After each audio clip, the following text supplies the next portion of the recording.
Welcome to freezing cold Sweden. We've come here to the Arctic Circle to find out exactly how much safer winter tyres are in cold conditions compared to summer tyres, which is what most of us Brits have fitted to our cars all year round, regardless of how bad the weather is.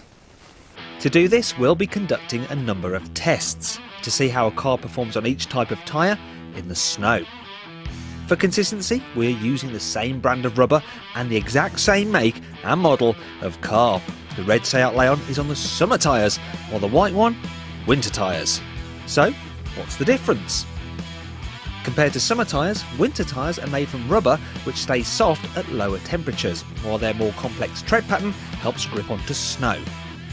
Right then, our first test is braking from 30 miles an hour. When our drivers reach this cone, they'll do a full ABS emergency stop, and we'll measure how long it takes for them to come to a complete halt. Okay then, here we go.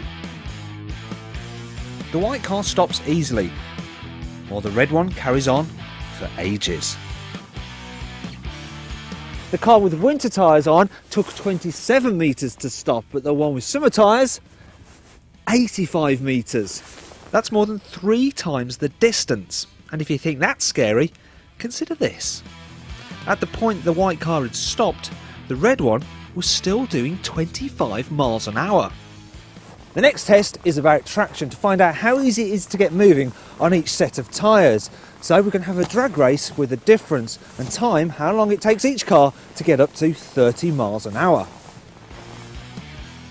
Ready, go! The red car is left floundering, while the white one pulls away cleanly.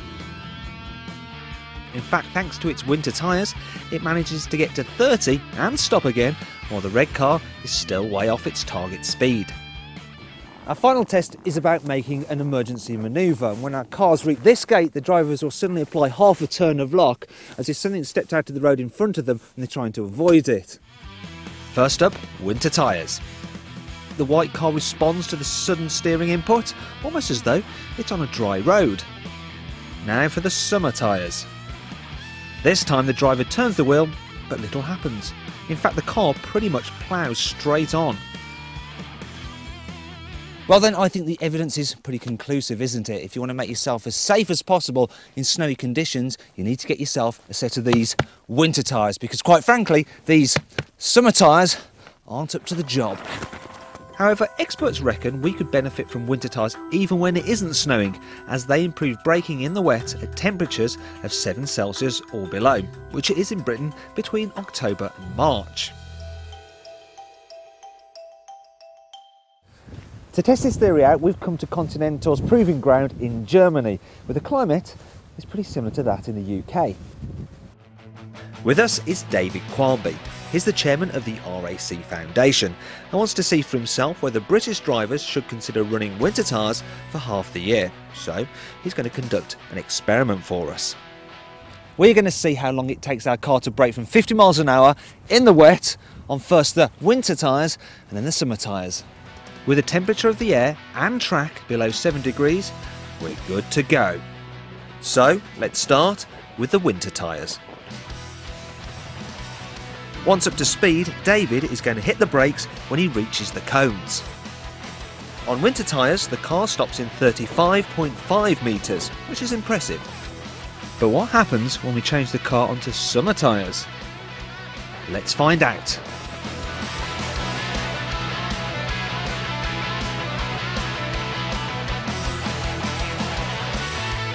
This time the car took 42.5 metres to stop. That's an increase of 7 metres, which is more than a car's length. In fact, at the point the car has stopped on winter tyres, on summer tyres, it was still doing 20 miles an hour. But what does the difference feel like from behind the wheel?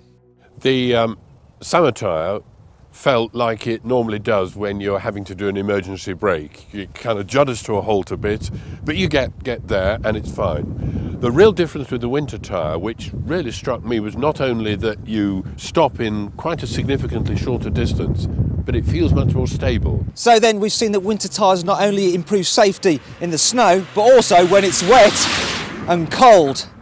As a result, we'd all benefit from having them fitted to our cars for about half the year.